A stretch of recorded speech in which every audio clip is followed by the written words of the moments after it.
La communication est la mère de toutes les sciences. Dans cette mesure où nous admettons que la communication est une science qui vise, de par la persuasion, à changer la disposition mentale d'autrui, à l'amener à agir ou ne pas agir. L'enfant, depuis dans le ventre de sa maman, commence à communiquer.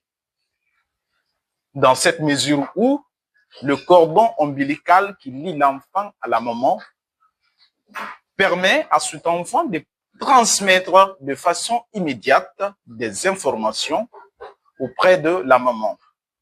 Ce qui va donc pousser cette mère à faire un changement de comportement, à faire ou à agir, aller vers une action. Le cordon ombilical permet à cet enfant de susciter des réactions, des émotions auprès de la maman. Et là, directement, la maman va agir sans parfois même se rendre compte que la source de cette réaction provient de son fils.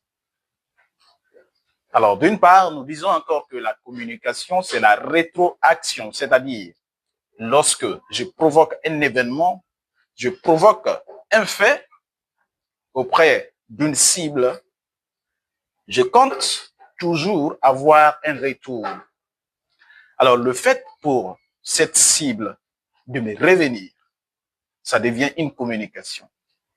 Et là, l'enfant qui est là, lorsque l'enfant provoque une émotion auprès de la maman, c'est-à-dire un besoin, par exemple, de prendre du café auprès de la maman, directement, la maman passe à l'action et là, il y a un retour.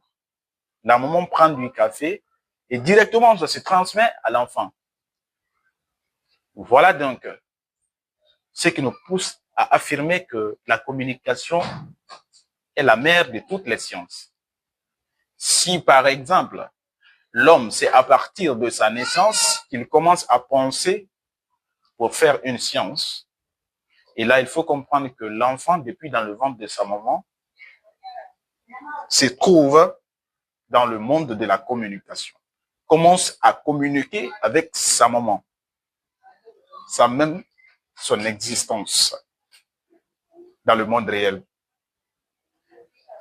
Je vous remercie.